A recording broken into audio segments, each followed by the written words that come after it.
സായന്തനം.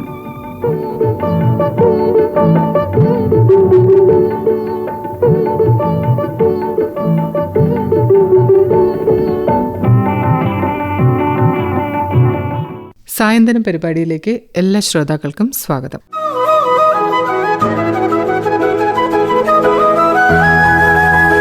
സാമൂഹ്യനീതി വകുപ്പ് മുതിർന്ന പൗരന്മാർക്കായി നടപ്പിലാക്കിയിട്ടുള്ള പദ്ധതികളെക്കുറിച്ച് കേരള സംസ്ഥാന സാമൂഹ്യനീതി വകുപ്പിന്റെ തിരുവനന്തപുരം ജില്ലാ ഓഫീസർ എം ഷൈനിമോളുമായി MS ആശ നടത്തുന്ന അഭിമുഖം ഇപ്പോൾ കേൾക്കാം.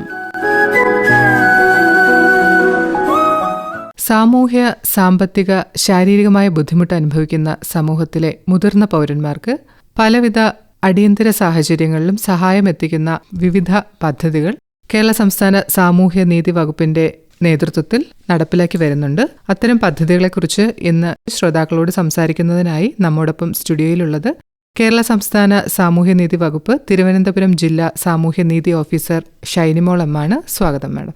Thank you. നമ്മുടെ മുതിർന്ന പൗരന്മാരുടെ ജനസംഖ്യ മുൻകാലങ്ങളെ അപേക്ഷിച്ച് കേരളത്തിലായാലും ഒരുപാട് അധികം കൂടിക്കൊണ്ടിരിക്കുന്ന ഒരു സമയമാണിത്. അതുകൊണ്ട് തന്നെ അവർക്ക് ആവശ്യമുള്ള അല്ലെങ്കിൽ അവർക്ക് വേണ്ട കാര്യങ്ങളും കൂടുതലാണ്.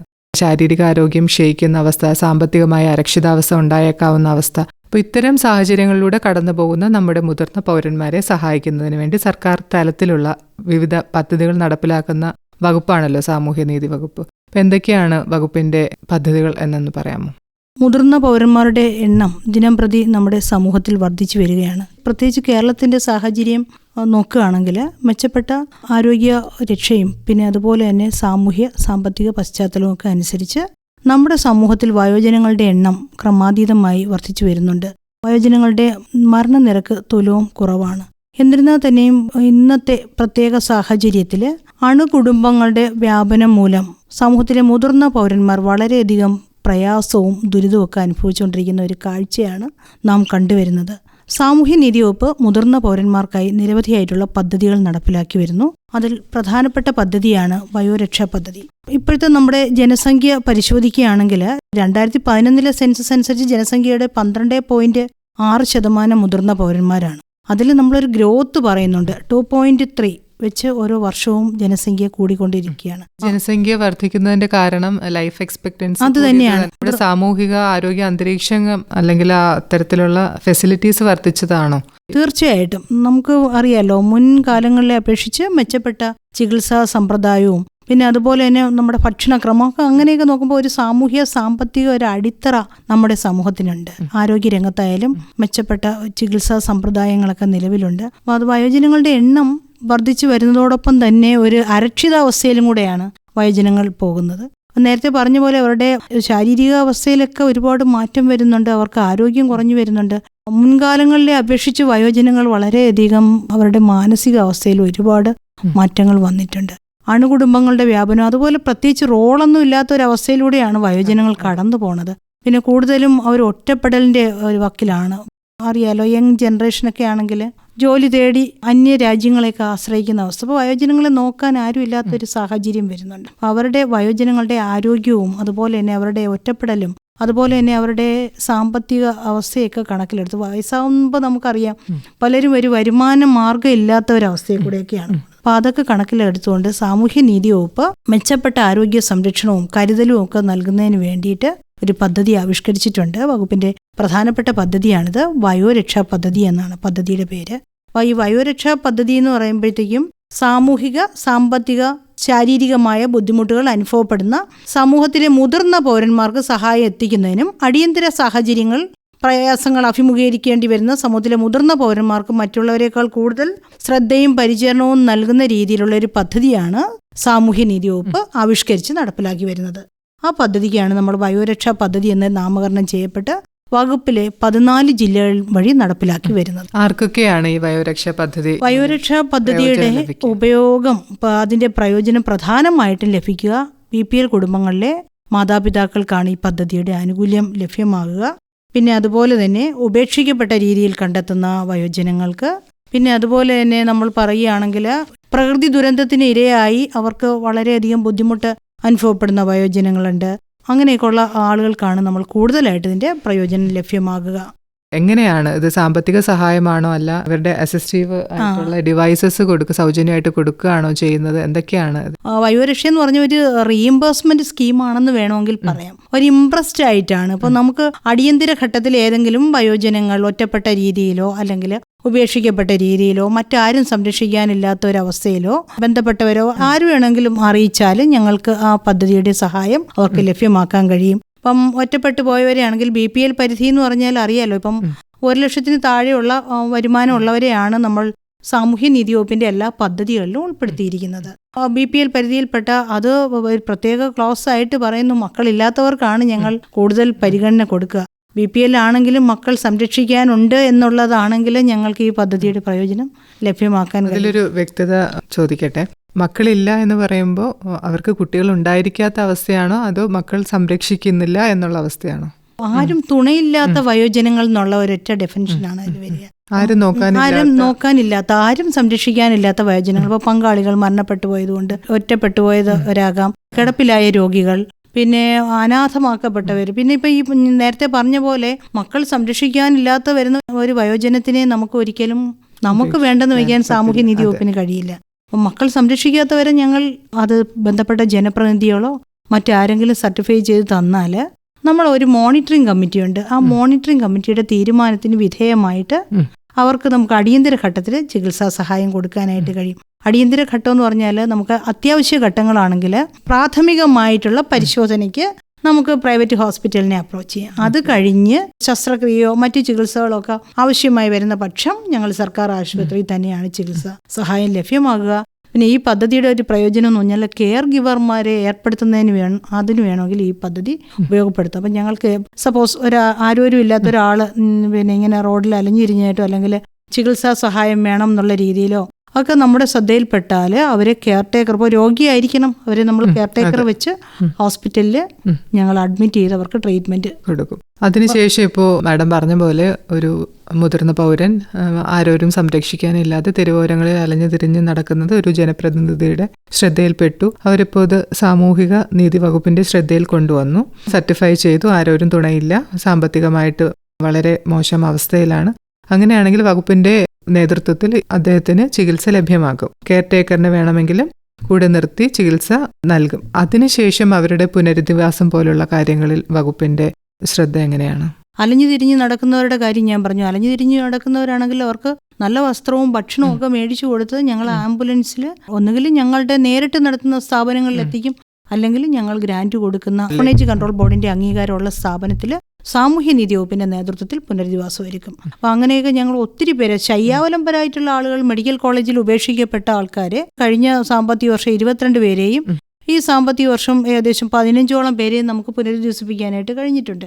അതുപോലെ തന്നെ ജനറൽ ആശുപത്രിയിൽ ആരോഗ്യമില്ലാത്ത 9ാം വാർഡ് അറിയാലോ, അവിടെ നിന്നുള്ള ആൾക്കാരെയും ഞങ്ങൾ പുനരധിവസിപ്പിക്കും. ഇതെല്ലാം ഈ പദ്ധതി വഴിയാണ്. അവർക്ക് ഇങ്ങനെ ഒരു ഷെൽട്ടർ ഹോമിൽ താമസ സൗകര്യവും തുടർ ചികിത്സയൊക്കെ ലഭ്യമാക്കിയ ശേഷം വ്യക്തിപരമായിട്ട് എന്തെങ്കിലും സാമ്പത്തിക സഹായം കൊടുക്കുന്നതിനുള്ള പദ്ധതി അല്ല, നമ്മൾ തുടർ ചികിത്സയും ലഭ്യമാക്കി വകുപ്പിന്റെ കീഴിൽ പുനരധിവാസം ഉറപ്പാക്കി കഴിഞ്ഞാൽ പിന്നെ അവർക്ക് വ്യക്തിപരമായ ആവശ്യങ്ങളില്ല. സാമൂഹ്യനീതി വകുപ്പിന്റെ ക്ഷേമ സ്ഥാപനങ്ങളിൽ ഇവർക്ക് ആവശ്യമായിട്ടുള്ള വസ്ത്രം, ഭക്ഷണം, മരുന്ന് ഇതെല്ലാം സൗജന്യമായിട്ടാണ് നൽകി വരുന്നത്. ഏറ്റവും മെച്ചപ്പെട്ട ചികിത്സാ സമ്പ്രദായങ്ങൾ ഇപ്പം തൊട്ടടുത്ത് തിരുവനന്തപുരത്ത് പുലയനാർകോട്ട കെയർ ഹോമും നമുക്ക് അതുപോലെ തന്നെ പൂജപ്പുര ഓൾഡേജ് ഹോമും ഉണ്ട്. ഈ 2 ഹോമുകളിലും 24 മണിക്കൂർ നഴ്സിംഗ് സർവീസ് ഉണ്ട്. അതുപോലെ തന്നെ തൊട്ടടുത്തുള്ള ജനറൽ ആശുപത്രിയിലും മെഡിക്കൽ കോളേജുകളിലും ദിവസേന അവരെ കൊണ്ടുപോയി ചികിത്സിക്കുന്നുണ്ട്. അവർക്ക് ആവശ്യമായിട്ടുള്ള ഏറ്റവും നല്ല വസ്ത്രം കൊടുക്കുന്നുണ്ട്, ഭക്ഷണം കൊടുക്കുന്നുണ്ട്. ആ ഒരു അവസ്ഥ വരുമ്പോൾ പിന്നെ അവർക്ക് ഇൻഡിവിജ്വലായിട്ട് പൈസയുടെ ആവശ്യം വരുന്നില്ലല്ലോ. തുടർന്ന് ആരോഗ്യം മെച്ചപ്പെട്ടു, എനിക്കിനി ഇവിടെ കെയർ ഹോമിൽ നിൽക്കേണ്ട ആവശ്യമില്ല, സ്വന്തമായിട്ട് കാര്യങ്ങൾ നോക്കാൻ പ്രാപ്തിയായി എന്ന് ഒരു മുതിർന്ന പൗരൻ അങ്ങനെ വിചാരിക്കുകയാണെങ്കിൽ പുറത്തു പോകാനുള്ള സൗകര്യമുണ്ട്. അവർക്ക് സ്വന്തമായിട്ട് ജീവിക്കാൻ കഴിയുമെന്ന് ഞങ്ങൾക്ക് ബോധ്യപ്പെട്ടാൽ, പണിയെടുത്ത് ജീവിക്കാൻ കഴിയുമെന്ന് ബോധ്യപ്പെട്ടാൽ നമ്മൾ പുറത്തയക്കാറുണ്ട്. ഒരുപക്ഷെ ഉപേക്ഷിച്ചു പോയ മക്കൾ തിരികെ വരികയാണ്, അച്ഛനെ കൂട്ടിക്കൊണ്ടുപോകണം അല്ലെങ്കിൽ അമ്മയെ കൂട്ടിക്കൊണ്ടുപോയി നല്ല രീതിയിൽ ഇനി തുടർന്ന് ജീവിക്കണം എന്നുള്ള അവസ്ഥയാണെങ്കിൽ അതിനുള്ള സാഹചര്യം തീർച്ചയായിട്ടും വകുപ്പ് ഒരുക്കി കൊടുക്കുന്നുണ്ട്. അതുപോലെ പ്രകൃതി ദുരന്തത്തിനിരയാകുന്ന വയോജനങ്ങൾക്ക് അതൊരു അടിയന്തര ഘട്ടമാണല്ലോ. പിന്നെ അതുപോലെ തന്നെ പൊള്ളലേക്കുന്നവർ, പിന്നെ എന്തെങ്കിലും അപകടങ്ങളിൽപ്പെടുന്നവർക്ക്, ഇവർക്കെല്ലാം സാമൂഹ്യനീതി വകുപ്പിന്റെ വയോരക്ഷാ പദ്ധതിയുടെ ആനുകൂല്യം അതിന്റെ പ്രയോജനപ്പെടുത്താവുന്നതാണ്. സാമ്പത്തിക ഭദ്രതയില്ലാത്ത മുതിർന്ന പൗരന് ആരോഗ്യമായിട്ട് പ്രശ്നങ്ങൾ ഉണ്ടാകുമ്പോൾ വകുപ്പിനെ നേരിട്ട് സമീപിക്കാനുള്ള സാധ്യത തീർച്ചയായിട്ടും നേരിട്ട് സമീപിക്കാൻ പറ്റും. പിന്നെ അതുപോലെ തന്നെ മുതിർന്ന പൗരന്മാരുടെ ജീവനോ സ്വത്തിനോ അപകടം ഉള്ളതായിട്ട് ശ്രദ്ധയിൽപ്പെട്ടാൽ അവർക്ക് ഈ പദ്ധതി മൂലം സംരക്ഷണം നൽകാനായിട്ട് വകുപ്പിന് കഴിയും. പിന്നെ ഞാൻ നേരത്തെ പറഞ്ഞ പോലെ പ്രാഥമിക ശുശ്രൂഷ നൽകുന്നതിന് പ്രൈവറ്റ് ആശുപത്രിയെയും സമീപിക്കാവുന്നതാണ്. തുടർ ചികിത്സ ആവശ്യമാകുന്ന പക്ഷം സർക്കാർ ആശുപത്രിയിൽ മെഡിക്കൽ കോളേജിൽ മാനസ എന്ന് പറഞ്ഞൊരു യൂണിറ്റ് ഉണ്ട്. അപ്പോൾ അതൊരു സൊസൈറ്റി പോലെയാണ്. അവർ ചികിത്സ എല്ലാം കഴിഞ്ഞിട്ട് അതിന്റെ ബില്ല് തരും, ഞങ്ങളത് റീഇംബേഴ്സ് ചെയ്ത് കൊടുക്കും. അല്ലെങ്കിൽ ഞങ്ങളുടെ ഏതെങ്കിലും ഓൾഡ് ഏജ് ഹോം തന്നെ അത് അവരുടെ മാനേജ്മെന്റ് കമ്മിറ്റിയിൽ നിന്ന് ബെയർ ചെയ്തിട്ട് ഞങ്ങൾക്ക് ബില്ല് തരുമ്പോൾ ഈ വയോരക്ഷാ പദ്ധതിയിൽ ഉൾപ്പെടുത്തി കാലതാമസം ഇല്ലാതെ കൊടുക്കാറുണ്ട്. പിന്നെ ഇൻപേഷ്യൻ്റ് ആയിട്ട് വരുന്ന സന്ദർഭങ്ങളിൽ ഞങ്ങൾ ആ ചികിത്സിക്കുന്ന ഡോക്ടർ സാക്ഷ്യപ്പെടുത്തി തന്നാൽ ഞങ്ങൾ അതിന്റെ ചികിത്സാ സഹായം നൽകാം. ഈ പദ്ധതിയിൽ സ്ത്രീ പുരുഷൻ അങ്ങനെയുള്ള എന്തെങ്കിലും വ്യത്യാസങ്ങളുണ്ടോ? അല്ലെ സ്ത്രീകൾക്ക് വേണ്ടിയിട്ടുള്ള സെപ്പറേറ്റ് കെയർ ഹോമുകൾ? കെയർ ഹോം ഉണ്ട്, സ്ത്രീകൾക്ക് വേണ്ടിയിട്ടുള്ള കെയർ ഹോം, സ്ത്രീകൾക്ക് പ്രത്യേകിച്ച് ഉള്ള കെയർ ഹോമുകളുണ്ട്. പൂജപ്പുര സ്ത്രീകൾക്ക് വേണ്ടിയിട്ടുള്ളതാണ്. അല്ലാതെ NGO ഹോമുണ്ട്, അവിടെ എല്ലാം ഞങ്ങൾ പ്രവേശനം കൊടുക്കും. ഈ പദ്ധതിയുടെ ആനുകൂല്യം സ്ത്രീകൾക്കും പുരുഷന്മാർക്കും ലഭ്യമാകും. അപ്പോൾ നമുക്ക് 25,000 രൂപ വരെ ജില്ലാ ഓഫീസർക്ക് നേരിട്ട് ഈ പദ്ധതി പ്രകാരം ആനുകൂല്യം ലഭ്യമാക്കാവുന്നതാണ്. 25,000 മുകളിൽ 2 ലക്ഷം വരെ കളക്ടർ ചെയർമാനായിട്ടുള്ള ഒരു കമ്മിറ്റിയുണ്ട്. കളക്ടറാണ് അതിന്റെ ചെയർമാൻ. ജില്ലാ സാമൂഹ്യനീതി ഓഫീസർ മെമ്പർ സെക്രട്ടറിയാണ്. അതുപോലെ തന്നെ DLSAയുടെ പ്രതിനിധി, DMO, പിന്നെ അതുപോലെ തന്നെ ജില്ലാ പോലീസ് പ്രതിനിധി, ജില്ലാ വയോജന കൗൺസിൽ അംഗങ്ങൾ എന്നിവരൊക്കെ ഇതിന്റെ മെമ്പറായിരിക്കും. ഈ കമ്മിറ്റിയുടെ ശുപാർശ പ്രകാരമാണ് ഞങ്ങൾ 2 ലക്ഷം രൂപ വരെ കളക്ടർ ചെയർമാനായിട്ടുള്ള കമ്മിറ്റിക്ക് അനുവദിക്കാൻ കഴിയും. 2 ലക്ഷത്തിന് മുകളിലാണെങ്കിൽ സർക്കാരിൽ നിന്നുള്ള സാങ്ഷൻ വേണം. അപ്പോൾ ഇത് അവർക്ക് വേണ്ടിയിട്ടുള്ള സേവനങ്ങൾ റീഇംബേഴ്സ് ചെയ്ത് കൊടുക്കുന്ന പദ്ധതിയാണ്. അതെ, സേവനങ്ങളും പിന്നെ നമുക്ക് സഹായ ഉപകരണങ്ങളും ഞങ്ങൾ വാങ്ങിച്ചു കൊടുക്കും. സീനിയർ സിറ്റിസൺ അയാളുടെ ദൈനംദിന കാര്യങ്ങൾ ചെയ്യുന്നതിന് ഈ ഒരു അസിസ്റ്റീവ് ഡിവൈസസ് വേണമെന്ന് ഞങ്ങളുടെ ശ്രദ്ധയിൽപ്പെട്ടാൽ വയോരക്ഷാ പദ്ധതി പ്രകാരം അവർക്ക് അപേക്ഷ നൽകാം. അസിസ്റ്റീവ് ഡിവൈസ് എന്ന് പറയുമ്പോൾ കണ്ണട, വാക്കിംഗ് സ്റ്റിക്ക്, അതെല്ലാം അങ്ങനെ പരിധിയില്ല. അവർക്ക് എന്താണോ ആവശ്യം അത് അടിയന്തരമായിട്ടുള്ള ഒരു ആവശ്യമാണെന്ന് സാമൂഹ്യനീതി വകുപ്പ് ബോധ്യപ്പെട്ടാൽ ഞങ്ങൾ അത് ചെയ്തു കൊടുക്കും. ഇതാണ് വയോരക്ഷാ പദ്ധതി. വയോരക്ഷാ പദ്ധതി അല്ലാതെ അതിന് പുറമേയുള്ള വകുപ്പിന്റെ മറ്റു പദ്ധതികളെ കുറിച്ചൊന്ന് പറയാമോ? സാമൂഹ്യനീതി വകുപ്പിന്റെ പ്രധാനപ്പെട്ട മറ്റൊരു പദ്ധതിയാണ് വയോമധുരം പദ്ധതി. ഈ പദ്ധതി സൗജന്യമായിട്ട് ഗ്ലൂക്കോമീറ്ററും അതുപോലെ തന്നെ അതിന്റെ സ്ട്രിപ്പും ഞങ്ങൾ സൗജന്യമായിട്ട് കൊടുക്കും. അപ്പൊ നമുക്കറിയാലോ നമ്മുടെ സമൂഹത്തിൽ ഇപ്പം ജീവിതശൈലി രോഗങ്ങൾ ചെറുപ്പക്കാർക്ക് തന്നെ ഇപ്പം ഡയബറ്റിക് വരുന്നുണ്ട് അല്ലേ. അതുപോലെ മുതിർന്ന പൗരന്മാർ, 60 വയസ്സിന് മുകളിലുള്ള മുതിർന്ന പൗരന്മാർ, BPL പരിധിയിലുള്ള മുതിർന്ന പൗരന്മാർക്ക് നമ്മൾ ഈ ഒരു പദ്ധതിയുടെ ആനുകൂല്യം ലഭ്യമാക്കും. ബന്ധപ്പെട്ട ഡോക്ടർ സർട്ടിഫൈ ചെയ്യണം, ഡയബറ്റീസിന് കൃത്യമായിട്ട് മരുന്ന് കഴിക്കുന്ന ആളാണ്, ഗ്ലൂക്കോമീറ്ററിന്റെ ആവശ്യമുണ്ടെന്ന് ഡോക്ടർ സർട്ടിഫൈ ചെയ്യണം. ഇപ്പോൾ വയോരക്ഷാ പദ്ധതിയുടെ ഗുണഭോക്താവായിട്ടുള്ള ഒരു മുതിർന്ന പൗരന് മറ്റ് പദ്ധതികളുടെ ആനുകൂല്യം ലഭിക്കുന്നതിന് തീർച്ചയായിട്ടും പറ്റും. മൾട്ടിപ്പിൾ പദ്ധതികളുടെ ആനുകൂല്യം ഒരാൾക്ക് ലഭ്യമാകുന്നതിന് നിയമ തടസ്സങ്ങളൊന്നും ഇല്ല. അപ്പൊ അത് അൺഫോർസീനായിട്ട് ആകസ്മികമായിട്ടുണ്ടാകുന്ന അടിയന്തര ഘട്ടങ്ങളിലാണല്ലോ നമ്മൾ വയോരക്ഷാ പദ്ധതിയുടെ പ്രയോജനം ലഭ്യമാകുക. അല്ലെങ്കിൽ ഒരാളിന് റീഹാബിലിറ്റേഷൻ കൊടുക്കുകയാണ്, നമ്മുടെ ഓൾഡ് ഏജ് ഹോമിൽ ഒരാളെ പാർപ്പിച്ചു, വയോരക്ഷാ പദ്ധതി പ്രകാരം ഞങ്ങൾ അവർക്ക് പ്രവേശനം കൊടുത്തു. അവർക്ക് ഗ്ലൂക്കോമീറ്റർ വേണമെങ്കിൽ ആ സ്ഥാപനത്തിലുള്ളവർക്ക് മുൻഗണന കൊടുക്കുന്നുണ്ട്, അവിടെ ഗ്ലൂക്കോമീറ്റർ ഞങ്ങൾ കൊടുക്കും. പിന്നെ വയോജനങ്ങൾക്ക് ഉള്ള ഒരു പദ്ധതിയാണ് മന്ദഹാസം പദ്ധതി. സൗജന്യമായിട്ട് കൃത്രിമ ദന്തനിര അവർക്ക് വെച്ചു കൊടുക്കും. അതിനും BPL ക്രൈറ്റീരിയ ആണ്. അതും ഡെന്റിസ്റ്റ് സർട്ടിഫൈ ചെയ്യണം. അവർക്ക് പല്ല് മാറ്റി വെക്കേണ്ടതിന്റെ ആവശ്യകതയുണ്ടെന്നുള്ളത്. 10,000 രൂപയാണ് ഒരാളിന് വേണ്ടി ചെലവാക്കുന്നത് ദന്തനിര വെക്കുന്നതിന് വേണ്ടിയിട്ട്. ചിറയൻകീഴ് താലൂക്ക് ഹോസ്പിറ്റൽ, അതുപോലെ തന്നെ നെയ്യാറ്റിൻകര ഗവൺമെന്റ് ആശുപത്രികളിൽ ചെയ്യാൻ പറ്റും. ഇപ്പോൾ സാമ്പത്തികമായ അരക്ഷിതാവസ്ഥയിലുള്ളവർക്ക് സാമ്പത്തിക സഹായം നൽകുന്ന പദ്ധതികളെ കുറിച്ചാണ് കൂടുതലും നമ്മൾ സംസാരിച്ചത്.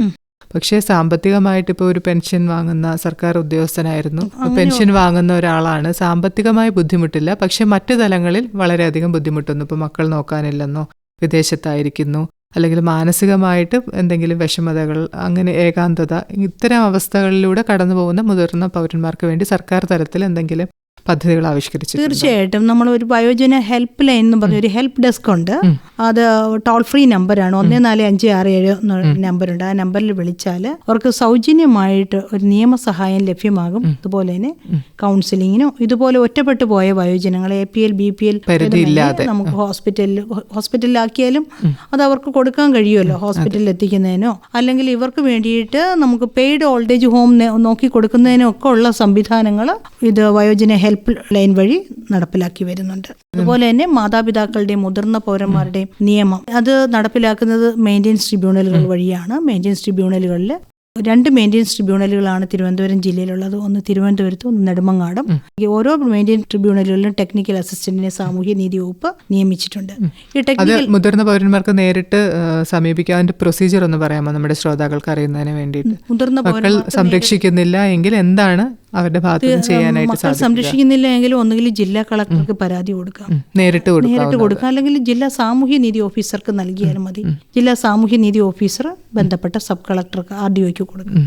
അല്ലെങ്കിൽ അവർക്ക് RDO നേരിട്ട് സമീപിക്കാവുന്നതാണ്. തിരുവനന്തപുരം ജില്ലയിൽ 2 മെയിൻ്റെനൻസ് ട്രിബ്യൂണലുകളാണുള്ളത്. ഒന്ന് തിരുവനന്തപുരം കളക്ടറേറ്റിൽ തന്നെ പ്രവർത്തിക്കുന്നുണ്ട്. പിന്നെ അതുപോലെ സബ് ഡിവിഷണൽ മജിസ്ട്രേറ്റ് SDM അല്ലെങ്കിൽ സബ് കളക്ടറാണ്. പിന്നെ അതുപോലെ തന്നെ നെടുമങ്ങാട് RDO. മാഡത്തിന്റെ ഈ മേഖലയിലെ അനുഭവ പരിചയത്തിന്റെ വെളിച്ചത്തിൽ ചോദിക്കട്ടെ, ഏറ്റവും കൂടുതൽ നമ്മുടെ മുതിർന്ന പൗരന്മാർ കഷ്ടത അനുഭവിക്കുന്നത് സാമ്പത്തികമില്ലായ്മയുടെ പേരിലാണോ അതോ വീട്ടിൽ നിന്നുള്ള ഒരു കുടുംബത്തിന്റെ സപ്പോർട്ട് ഇല്ലായ്മയാണോ, ഏകാന്തതയാണോ? എന്താണ് നമ്മുടെ മുതിർന്ന പൗരന്മാരെ കൂടുതലും വലയ്ക്കുന്നത്? ഇപ്പം നമുക്കറിയാലോ, വയസ്സാവുന്ന അവസ്ഥയിൽ സാമ്പത്തികം തീരെ കുറവാണ്. പിന്നെ അതുപോലെ തന്നെ കുടുംബങ്ങളിൽ നിന്നുള്ള അവഗണന, ഒറ്റപ്പെടൽ, രണ്ടും കൂടാതെ തന്നെ ഇപ്പം മാഡം നേരത്തെ പറഞ്ഞ കണക്ക് നല്ല സാമ്പത്തികമുണ്ട്, ഒരു സർക്കാർ ജോലിയിൽ നിന്നൊക്കെ വിരമിച്ചവരാണ്. എന്നിരുന്നാൽ തന്നെ ഒരു വയസ്സാവുമ്പോൾ പൈസ ഉണ്ടെങ്കിൽ അവരെ നോക്കാൻ ആരും ഇല്ലാത്തൊരവസ്ഥയിൽ കൂടെയാണ്. മക്കളുള്ളവർ ഒന്നുകിൽ വിദേശത്തായിരിക്കും അല്ലെങ്കിൽ ഉള്ളവരവരെ അവഗണിക്കുന്നു. ആ ഒരു സാഹചര്യത്തിലാണ് സാമൂഹ്യ നീതി വകുപ്പ് സായം പ്രഭ ഹോമുകൾ എന്ന് പറഞ്ഞൊരു പദ്ധതി കൊണ്ടുവന്നിട്ടുണ്ട്. സായം പ്രഭ ഹോമുകൾ എന്ന് പറയുമ്പോഴത്തേക്കും നമ്മൾ ഓരോ പഞ്ചായത്തിലും സായം പ്രഭ ഹോമുകൾ ഉണ്ടാക്കുന്നതിനുള്ള നടപടിക്രമങ്ങൾ സർക്കാർ ആരംഭിച്ചു കഴിഞ്ഞിട്ടുണ്ട്. അപ്പം നമ്മുടെ എല്ലാ പഞ്ചായത്തുകളിലും ഇവർക്ക് പകൽ സമയം ഒത്തുചേരുന്നതിനുള്ള സംവിധാനം ഒരുക്കിയിട്ടുണ്ട്. പകൽ വീടുകളെയാണ് ഞങ്ങൾ സായം പ്രഭ ഹോമുകളാക്കി മാറ്റുന്നത്. അപ്പോൾ ആ സായം പ്രഭ ഹോമുകളിൽ ഇവർക്ക് വേണ്ട കൗൺസിലിംഗ്, ഇവർക്ക് ഒരുമിച്ച് മാനസികോല്ലാസത്തിനുള്ള അവർക്ക് ഒരുമിച്ചിരിക്കുന്നതിനും പിന്നെ ഒരുമിച്ച് ആയിട്ടുള്ള വിനോദോപാധികളിൽ ഏർപ്പെടുന്നതിനും ഒക്കെ ഉള്ള ഒരു സഹായമുണ്ട്. അപ്പോൾ അത് അവിടെ നമ്മൾ കെയർ ഗിവറിനെ ഞങ്ങൾ വെച്ചിട്ടുണ്ട്. സാമൂഹ്യ നീതി വകുപ്പാണ് അതിന് വേണ്ടിയിട്ടുള്ള അസിസ്റ്റൻസ് കൊടുക്കുന്നത്. അതുപോലെ തന്നെ നമ്മുടെ തദ്ദേശ സ്വയംഭരണ സ്ഥാപനങ്ങൾ മുൻകൈയെടുത്ത് വയോജന പാർക്കുകളും വയോജന ക്ലബ്ബുകളും ഒക്കെ നടപ്പിലാക്കി വരുന്നുണ്ട്. അതും വയോജനങ്ങൾക്ക് ഒരുമിച്ച് ചേരാനുള്ള ഒരു അവസരമാണ്. എംപ്ലോയി ആണെങ്കിലും ഇനി സംഘടനാ രംഗത്ത് നിൽക്കുന്ന ആണെങ്കിലും വയസ്സായ സമയത്ത് ഒറ്റപ്പെട്ടു പോകുന്ന ഒരു കാഴ്ചയാണ് കാണുന്നത്. പിന്നെ സാമൂഹ്യ നീതി വകുപ്പിന്റെ നേതൃത്വത്തിൽ 14 ജില്ലയിലും വയോജന കേന്ദ്രങ്ങൾ, റീഹാബിലിറ്റേഷൻ സെന്ററുകൾ പ്രവർത്തിക്കുന്നുണ്ട്. അപ്പം സാമൂഹ്യ നീതി വകുപ്പ് അത് റീനെയിം ചെയ്തിട്ടുണ്ട്, സ്നേഹാലയങ്ങൾ എന്നാണ്. അവർക്ക് മെച്ചപ്പെട്ട ചികിത്സയും വസ്ത്രവും ഭക്ഷണവും എല്ലാം അവിടുന്ന് കിട്ടുന്നുണ്ട്. പിന്നെ കൂടാതെ തന്നെ വിനോദോപാധികളും ഉണ്ട്. അവർക്ക് ഒരുമിച്ചിരിക്കാനും ഒരേ പ്രായത്തിലുള്ള ഒറ്റയ്ക്കിരുന്ന് വിഷമിക്കുന്നതിനേക്കാളും സമാന മനസ്കരായ അല്ലെങ്കിൽ സമാന സാഹചര്യങ്ങൾ ജീവിക്കുന്ന കുറച്ചു പേര് വന്നിട്ട് അങ്ങോട്ടും ഇങ്ങോട്ടും വിഷമങ്ങൾ പങ്കുവെച്ചാൽ തന്നെ നല്ല ഹാപ്പി ആകുന്നുണ്ട്. അവിടെ നമ്മൾ അവർക്ക് വേണ്ടിയിട്ട് പ്രത്യേകിച്ച് സ്പോർട്സ്, അതുപോലെ തന്നെ അവർക്ക് ഒരുമിച്ച് കളികളിൽ ഏർപ്പെടുന്നതിനുള്ള സംവിധാനങ്ങൾ. പിന്നെ നമ്മുടെ ഓൾഡ് ഏജ് ഹോമുകളിൽ വയോ അമൃതം എന്ന പേരിൽ ഒരു പദ്ധതി നടപ്പിലാക്കി വരുന്നുണ്ട്. അതെ, അത് ഭാരതീയ ചികിത്സാ വകുപ്പുമായിട്ട് ബന്ധപ്പെട്ട് വയോ അമൃതം എന്നൊരു പദ്ധതി നടപ്പിലാക്കി വരും. അത് സ്റ്റാഫിന് അവർ തരും, പൈസ ഞങ്ങൾ കൊടുക്കും. അത് നമ്മുടെ 14 ജില്ലയിലുള്ള ഹോമുകളിലും ലഭ്യമാണ്. തിരുവനന്തപുരം ജില്ലയിൽ 2 ഹോമുകളുണ്ട്. ഒന്ന് സ്ത്രീകൾക്ക് വേണ്ടിയും പിന്നെ സ്ത്രീകൾക്കും പുരുഷന്മാർക്കും വേണ്ടി പുലയനാർക്കോട്ടെ സർക്കാരിന്റെ തന്നെ ഒരു മോഡൽ ഹോമാണ് പ്രവർത്തിച്ചു വരുന്നത്. ഇത്തരത്തിൽ ബുദ്ധിമുട്ട് അനുഭവിക്കുന്ന മുതിർന്ന പൗരന്മാർക്ക് വേണ്ടി ഒരുപാട് പദ്ധതികൾ ആവിഷ്കരിച്ചിട്ടുണ്ട്. അതിൻ്റെ ഗുണഭോക്താക്കൾ ഒരുപാട് പേരുണ്ട്. എങ്കിൽ പോലും നമുക്ക് ഇത്തരം ഒരു അവസ്ഥയിലേക്ക് നമ്മുടെ മുതിർന്ന പൗരന്മാർ പോകാതിരിക്കാൻ, അഥവാ അടുത്ത തലമുറകളിലെങ്കിലും മുതിർന്ന പൗരന്മാർക്ക് മെച്ചപ്പെട്ട ജീവിത അന്തരീക്ഷം ഒരുക്കാനായിട്ട് നമ്മുടെ ജനങ്ങൾ അല്ലെങ്കിൽ സമൂഹം ഏത് രീതിയിൽ ഉണർന്ന് പ്രവർത്തിക്കണം എന്നാണ് മാഡം വിചാരിക്കുന്നത്? തീർച്ചയായിട്ടും സാമൂഹ്യ നീതി വകുപ്പ് വഴി വയോജന സംരക്ഷണ നിയമത്തെ പറ്റിയൊക്കെ സ്കൂൾ തലം മുതൽ തന്നെ കുട്ടികൾക്ക് ബോധവൽക്കരണം നടത്തുന്നതിനുള്ള പ്രവർത്തനങ്ങൾ സാമൂഹ്യ നീതി വകുപ്പിന്റെ ഭാഗത്തു നിന്നും സ്വീകരിച്ചു വരുന്നു. സ്കൂൾ കോളേജ് വിദ്യാർത്ഥികൾക്ക് വയോജന നയത്തെ പറ്റിയും വയോജന നിയമത്തെ പറ്റിയും ഒക്കെ ഉള്ള ഒരു ബോധവൽക്കരണം നടത്തുന്നുണ്ട്. പിന്നെ അതുപോലെ തന്നെ ജനപ്രതിനിധികൾക്ക് ഇത് നിയമത്തിന്റെ അജ്ഞത മൂലം മാത്രമല്ല, മനുഷ്യന് സമൂഹത്തിനൊരു ഇതിനോടുള്ള ഒരു ആറ്റിറ്റ്യൂഡുമാണ്. പിന്നെ അതുപോലെ തന്നെ നിയമപരമായ ഉത്തരവാദിത്തത്തോടൊപ്പം തന്നെ ധാർമ്മികമായ ഒരു കടമയുണ്ടെന്നുള്ളത് ബോധ്യപ്പെടണം. അത് മനുഷ്യൻ മറക്കാതിരിക്കുക.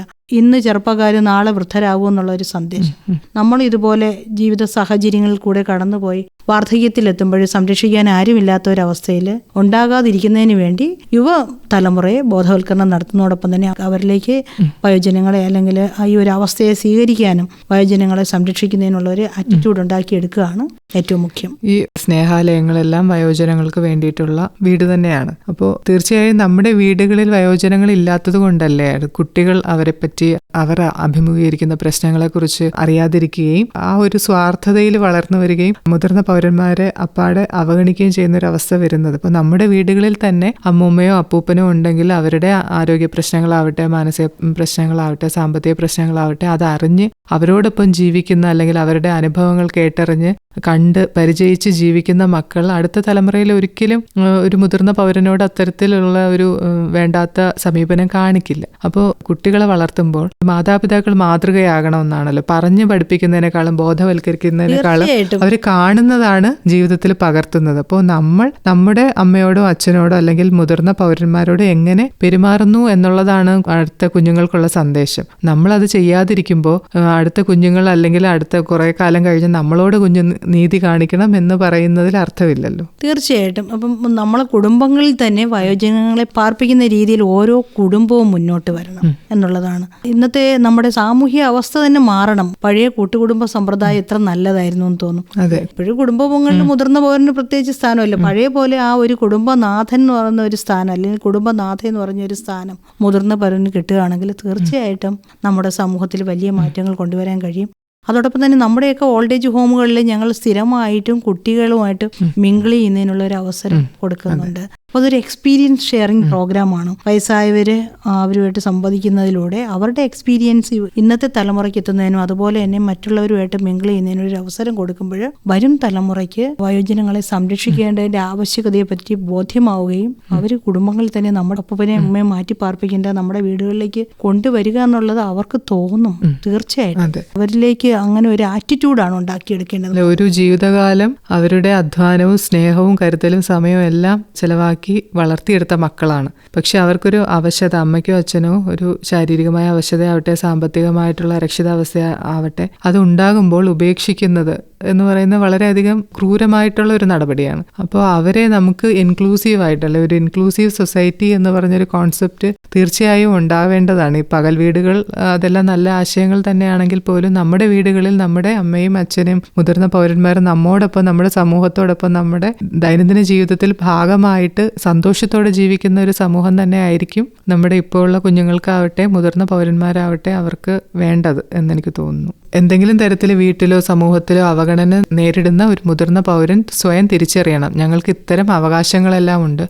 സാമൂഹ്യനീതി വകുപ്പിനെ പോലെയുള്ള സർക്കാരിന്റെ പല തലങ്ങളിലുള്ള ഏജൻസികൾ അല്ലെങ്കിൽ ഓഫീസേഴ്സ് ഒക്കെ നമ്മളെ സഹായിക്കാനായിട്ടുണ്ട്. അപ്പം നമ്മൾ അതിൻ്റെ ഗുണഫലങ്ങൾ നമ്മൾ നേടിയെടുക്കണം, നമ്മുടെ അവകാശമാണെന്ന് ഓരോ മുതിർന്ന പൗരനും തിരിച്ചറിയേണ്ടുന്ന ഒരു സമയം കൂടിയാണ് അല്ലേ ഇത്. തീർച്ചയായും. പിന്നെയും ഒരു കാര്യം കൂടെ ചോദിക്കട്ടെ.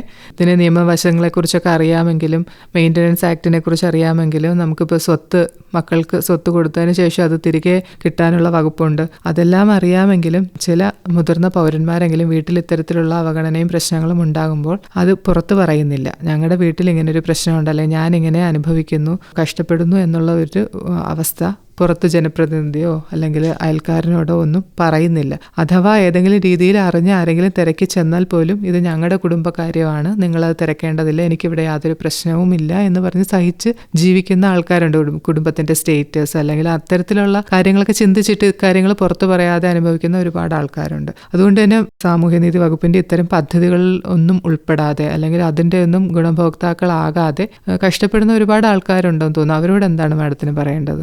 തീർച്ചയായിട്ടും സാമൂഹ്യനീതി വകുപ്പും അതുപോലെ തന്നെ കളക്ടറേറ്റും ജില്ലാ കളക്ടറാണ് ഈ വയോരക്ഷാ പദ്ധതിയുടെ ഒട്ടുമിക്ക പദ്ധതികളുടെയും ചെയർമാനായിട്ടുള്ളത്. ഉണ്ടാകുന്ന അനുഭവങ്ങൾ അല്ലെങ്കിൽ മാനസിക വ്യഥകളൊക്കെ ഞങ്ങളോട് പങ്കുവച്ചാൽ ഒളിച്ചു വെക്കേണ്ടതിന്റെ ആവശ്യകതയില്ല. അത് ഞങ്ങളോട് പറഞ്ഞാൽ ഞങ്ങളുടെ ശ്രദ്ധയപ്പെടുത്തിയാൽ തീർച്ചയായിട്ടും കുടുംബങ്ങളിൽ നിലനിർത്തുന്നതിനുള്ള നടപടിയെങ്കിലും ഞങ്ങളുടെ ഭാഗത്തുനിന്നുണ്ടാവും. അവർ രണ്ടു കൂട്ടരെയും വിളിച്ച് രമ്യമായിട്ട് തർക്കങ്ങൾ പരിഹരിച്ചു വിടുന്ന ഒത്തിരി സംഭവങ്ങൾ ഞങ്ങളുടെ ഈ സേവന കാലത്തിനിടയിൽ ഉണ്ടായിട്ടുണ്ട്. പിന്നെ നമ്മുടെ ഓൾഡ് ഹോമുകളിൽ ഒത്തിരി ബന്ധുക്കളുള്ള ആൾക്കാരുണ്ട്. വളരെയധികം പണക്കത്തിൽ ഇനി കൊണ്ടുപോവില്ല എന്ന് പറഞ്ഞ ആൾക്കാരെ വരെ ഞങ്ങൾ റീഹാബിലിറ്റേറ്റ് ചെയ്ത സന്ദർഭങ്ങൾ ഉണ്ടായിട്ടുണ്ട്. സ്ട്രിക്റ്റ്ലി നമ്മൾ പറയുകയാണെങ്കിൽ സർക്കാരിന്റെ ഓൾഡ് ഹോമുകൾ ഇതുപോലെ നിരാലംബരായ ഒറ്റപ്പെടുന്നവർക്കുള്ളതാണ്. നമ്മുടെ സൊസൈറ്റിയിൽ കൂടുതൽ വയോജനങ്ങൾ അലഞ്ഞു തിരിഞ്ഞ് നടക്കാതിരിക്കാനുള്ള എല്ലാ നടപടിക്രമങ്ങളും സാമൂഹ്യനീതി വകുപ്പിന്റെ ഭാഗത്തുനിന്നുണ്ടാകുന്നുണ്ട്. ഏതെങ്കിലും വയോജനങ്ങൾക്കോ അല്ലെങ്കിൽ അവരെന്തെങ്കിലും അപകടത്തിൽപ്പെട്ടതായോ ഒറ്റപ്പെടുന്ന രീതിയിലോ ഒക്കെ സാമൂഹ്യനീതി വകുപ്പിനെ അറിയിച്ചാൽ ജില്ലാ സാമൂഹ്യനീതി ഓഫീസർ എന്തായാലും അവരെ പുനരധിവസിപ്പിക്കുന്നതിനും വയോരക്ഷാ പദ്ധതിയിൽ ഉൾപ്പെടുത്തി അവർക്ക് മെച്ചപ്പെട്ട ആരോഗ്യ സുരക്ഷാ സംവിധാനങ്ങളും കിടത്തി ചികിത്സിക്കുന്നതിന് വരെയുള്ള മാർഗ്ഗങ്ങൾ ഞങ്ങളുടെ ഭാഗത്തുനിന്നുണ്ടാവും എന്നുള്ളതാണ് എനിക്ക് പറയാനായിട്ടുള്ളത്. സ്നേഹാലയങ്ങളിലൊക്കെ വരുന്ന ആൾക്കാർക്ക് ചികിത്സയുടെ ഭാഗമായിട്ട് അവർക്ക് പൂർവാധികം നല്ല രീതിയിൽ തന്നെ ജീവിക്കാനാകും, ശാരീരികമായി മെച്ചപ്പെട്ടു, മാനസികമായിട്ട് മെച്ചപ്പെട്ടു എന്നുള്ള അവസ്ഥയിൽ എന്തെങ്കിലും ജോലി ചെയ്യാൻ അല്ലെങ്കിൽ ഒരു വരുമാനം എന്ന നിലയ്ക്ക് അവരെ കൊണ്ട് പറ്റുന്ന രീതിയിൽ എന്തെങ്കിലും ജോലികൾ ചെയ്യാനുള്ള സാഹചര്യം വകുപ്പ് ഒരുക്കി കൊടുക്കുന്നുണ്ടോ? പുറത്തുപോയി ജോലി ചെയ്യുന്നതിനുള്ള ഒരു സാഹചര്യം ഇല്ല. എന്നിരുന്നാൽ തന്നെ അവരുടെ ശാരീരികവും മാനസികവുമായ ഉല്ലാസത്തിന് വേണ്ടി ചെറിയ ചെറിയ പ്രവർത്തനങ്ങളിൽ അവർ ഏർപ്പെടുന്നുണ്ട്. ഇപ്പോൾ പുലയനാർകോട്ട കെയർ ഹോമിലൊക്കെ ആണെങ്കിൽ അവർക്ക് ഇഷ്ടമുള്ള രീതിയിലുള്ള പണി, നേരത്തെ പണിയിൽ ഏർപ്പെട്ടുകൊണ്ട് വരുന്നവരാണെങ്കിൽ അവർക്ക് അതൊക്കെ ചെയ്യുന്നതിനുള്ള അവസരമുണ്ട്. ഇത്തരം സ്നേഹാലയങ്ങളിലെ അന്തേവാസികളുടെ ചെലവ് പൂർണ്ണമായും സർക്കാരിന്റെ ഉത്തരവാദിത്വത്തിലാണോ അതേ പുറത്തു നിന്നുള്ള ഏജൻസികളോ വ്യക്തികളോ സംഭാവന ചെയ്താൽ അത് സ്വീകരിക്കുന്നതിനുള്ള? തീർച്ചയായിട്ടും പുറത്തുനിന്നുള്ള ഏജൻസികളുടെയൊക്കെ സഹകരണത്തോടു കൂടിയാണ് വകുപ്പിന്റെ സ്ഥാപനങ്ങൾ വളരെ മെച്ചപ്പെട്ട രീതിയിൽ പ്രവർത്തിച്ചു വരുന്നത്. ആൾക്കാർ അവരുടെയൊക്കെ ജീവിതത്തിലെ പ്രധാനപ്പെട്ട ദിവസങ്ങൾ നമ്മുടെ ഓൾഡ് ഏജ് ഹോമുകളിൽ സെലിബ്രേറ്റ് ചെയ്യുന്ന ഒരുപാട് മഹത് വ്യക്തികൾ തന്നെയുണ്ട്. പകൽ വീടുകളിൽ അല്ലെങ്കിൽ സ്നേഹാലയങ്ങളിലെ അന്തേവാസികൾ പ്രായാധിക്യത്താൽ അല്ലെങ്കിൽ എന്തെങ്കിലും അസുഖം മൂലമൊക്കെ മരണപ്പെട്ടാൽ അവരുടെ മരണാനന്തര ചടങ്ങുകളോ ക്രീമേഷൻ അതുപോലുള്ള കാര്യങ്ങളൊക്കെ വകുപ്പിന്റെ നേതൃത്വത്തിലാണ്. തീർച്ചയായിട്ടും നമ്മൾ അതിലൊരു പ്രൊസീജിയർ ഉണ്ട്. ആള് മരണപ്പെട്ട് കഴിഞ്ഞാൽ ബന്ധുക്കളുള്ളവരെയാണെങ്കിൽ ഞങ്ങൾ ഉടനടി അറിയിക്കും, അല്ലെങ്കിൽ അവരെ കൊണ്ടുപോകുന്നതിന് ടൈം കൊടുക്കും. നമ്മൾ മോർച്ചറിയിൽ ബോഡി കീപ്പ് ചെയ്യും. അത് കഴിഞ്ഞിട്ട് ബന്ധുക്കളുള്ളവരാണെങ്കിൽ നിർബന്ധമായും ബന്ധുക്കൾക്ക് ബോഡി കൊടുക്കുന്നതിനുള്ള ഒരു സംവിധാനം ഒരുക്കും. ഇനി അഥവാ അവർ ഏറ്റെടുത്തില്ലെങ്കിൽ ഞങ്ങൾ അത് തൈക്കാട് കൊണ്ടുപോയി ക്രിമേഷൻ നടത്തും. ഞങ്ങൾ അതിനുള്ള സംവിധാനങ്ങളൊക്കെ ഒരുക്കാറുണ്ട്. വയോജനങ്ങളെ സംബന്ധിച്ചിടത്തോളം പ്രായമായി അല്ലെങ്കിൽ എനിക്ക് സാമ്പത്തികമായിട്ട് വരുമാനമൊന്നുമില്ല, ആരോഗ്യം ക്ഷയിച്ചു എന്നുള്ള കാര്യങ്ങൾ കൊണ്ട് മാത്രം നിരാശപ്പെടേണ്ട കാര്യമില്ല. സർക്കാർ അവർക്ക് വേണ്ടി ചെയ്യുന്ന ഒരുപാട് കാര്യങ്ങളുണ്ട്. അപ്പോൾ അവരുടെ അത്തരം പദ്ധതികളുടെ ഗുണഭോക്താക്കളാവുക, അത് മാക്സിമം യൂട്ടിലൈസ് ചെയ്യുക. ഒരു തരത്തിലും നിരാശപ്പെടേണ്ട കാര്യമില്ല. ഏതെങ്കിലും ഒരു രീതിയിലുള്ള ഒരു ആനുകൂല്യം നിങ്ങൾക്ക് അർഹതയുണ്ട്, അതിനുള്ള സാഹചര്യവും ഇന്നത്തെ നമ്മുടെ സമൂഹത്തിലുണ്ട് എന്നാണ് മാഡം പറയുന്നത്. തീർച്ചയായിട്ടും ഒരു വളരെ വയോജന സൗഹൃദമായ ഒരു സംസ്ഥാനമാണ് കേരളം എന്ന് പറയുന്നതിൽ എനിക്ക് തീർച്ചയായിട്ടും ഞാൻ അത്രയും പോസിറ്റീവായിട്ടും സന്തോഷത്തോടും കൂടി തന്നെയാണ് പറയുന്നത്. സാമൂഹ്യനീതി വകുപ്പിന്റെ ഇത്തരം പദ്ധതികളിൽ ഗുണഭോക്താക്കളാകാൻ ആഗ്രഹിക്കുന്ന മുതിർന്ന പൗരന്മാർക്ക് വകുപ്പിനെ നേരിട്ടോ അല്ലാതെയോ ബന്ധപ്പെടാനായിട്ട് എന്തെങ്കിലും ടോൾ ഫ്രീ നമ്പറോ അതുപോലെയുള്ള നമ്പറുകളോ ഉണ്ടോ? ടോൾ ഫ്രീ നമ്പർ 145567 വയോജന ഹെൽപ്പ് ലൈൻ ആണ്. അത് ടോൾ ഫ്രീ നമ്പറാണ്. 24 hours അതിന്റെ സേവനം ലഭ്യമാണ്. എല്ലാ ജില്ലയിൽ നിന്നും ഏത് സമയത്തും എടുക്കും. മുതിർന്ന പൗരന്മാരാണ് നമ്മുടെ ഈ പരിപാടിയുടെ ശ്രോതാക്കൾ. അപ്പോൾ അവരോട് എന്താണ് മാഡത്തിനൊരു സന്ദേശം എന്ന രീതിയിൽ പറയാനുള്ളത്? നന്നായിട്ട് വായിക്കുക, നന്നായിട്ട് ഉറങ്ങുക. പിന്നെ അതുപോലെ തന്നെ നമ്മൾ മനസ്സമാധാനം പോയാൽ ആരോഗ്യവും പോവും. അതുകൊണ്ട് മെച്ചപ്പെട്ട ആരോഗ്യ സംരക്ഷണത്തിന് വേണ്ടി നല്ല എക്സസൈസ് ഒക്കെ ചെയ്ത് എപ്പോഴും ഹാപ്പി ആയിട്ടിരിക്കുക, അവർക്കിഷ്ടമുള്ള പ്രവർത്തനങ്ങളിൽ ഏർപ്പെടുക എന്നുള്ളതാണ്. ഇത്രയും സമയം വകുപ്പിന്റെ പദ്ധതികളെക്കുറിച്ചും വയോജനങ്ങളുടെ ക്ഷേമ പ്രവർത്തനങ്ങളെക്കുറിച്ചും ഒക്കെ സംസാരിക്കാനായി നമ്മോടൊപ്പം സ്റ്റുഡിയോയിൽ ഉണ്ടായിരുന്നത് സാമൂഹ്യനീതി വകുപ്പിന്റെ തിരുവനന്തപുരം ജില്ലാ സാമൂഹ്യനീതി ഓഫീസർ ഷൈനിമോൾ എം ആണ്. മാഡത്തിന് ആകാശവാണിയുടെ നന്ദി അറിയിക്കുകയാണ്. നന്ദി, നമസ്കാരം. Thank you madam. സാമൂഹ്യനീതി വകുപ്പ് മുതിർന്ന പൗരന്മാർക്കായി നടപ്പിലാക്കിയിട്ടുള്ള പദ്ധതികളെക്കുറിച്ച് കേരള സംസ്ഥാന സാമൂഹ്യനീതി വകുപ്പിന്റെ തിരുവനന്തപുരം ജില്ലാ ഓഫീസർ എം ഷൈനിമോളുമായി MS ആശ നടത്തിയ അഭിമുഖമാണ് ശ്രോതാക്കൾ ഇതുവരെ കേട്ടത്.